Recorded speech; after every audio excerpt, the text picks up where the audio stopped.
Coordination with the state and local governments. You as a former governor, the president chose you in part because of your vast experience and your knowledge of the country.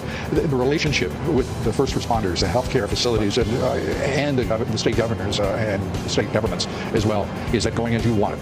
It is. It was one of the first things I did a week ago today when the president tapped me to lead the White House in response to the coronavirus. So I reached out to governors in the states that have been impacted at coronavirus cases. This Monday, we spoke to 50 state governors and governors of 3 territories to assure them that we understand, this president understands, that while the full resources of the federal government are being brought to this effort, we know that it's state health officials and local health officials and those incredible healthcare workers that are on the front lines. And that's the reason why we've been working tirelessly to make more masks available, more gloves available. I'll be traveling through Minnesota tomorrow, stopping at 3 a.m., where as Congress is completing their work over the next week on a funding bill, we're going to make sure that we contract for and make available the kind of masks and gloves and eye protection so that our healthcare workers can be there for whatever impacts this coronavirus has in communities. We have right now 27,000 Mexican soldiers on our border saying that, if they don't do that, we're going to have to be very tough on Mexico, and they're doing it because our soldiers aren't allowed to be there for a lot of reasons. And, we're very politically correct as a nation. Mexico perhaps is slightly less politically correct. And we have the best numbers that we've had in many, many months. We've had, I guess it's now 9 or 10 months where the numbers are way down, and we can keep them down. But we need the wall. And most importantly,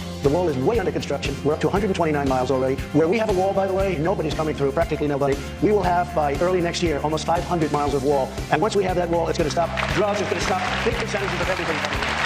And we're really doing a job. And by the way, it's very important because I could have done a much less expensive version. I could have done a much easier version, but a version that people would get over very easily. You've seen the people that get caught on top. It's very high and very powerful. We are building exactly what the Border Patrol wanted. They wanted a very specific wall. You had to be able to see through it to the other side. You want to see where the people, I thought, before I got involved, I said I could build just a nice concrete plank wall, throw it up. That would be no good. It wouldn't work. We built the wall that everybody has been dreaming about in terms of law enforcement for many years. So we're up to 129 miles. We'll be at 500 miles in a very short distance. If you've got a minute, I'd like to bring you up to date on my health situation. The 1-year survival rate for stage 4 pancreatic cancer patients is 18%. Very happy to report I have just reached that marker. Now, I'd be lying if I said the journey had been an easy one. There were some good days, but a lot of not so good days. I joke with friends that the cancer won't kill me, the chemo treatments will. There were moments of great pain, days when certain bodily functions no longer function, and sudden massive attacks of great depression that made me wonder if it really was worth fighting on.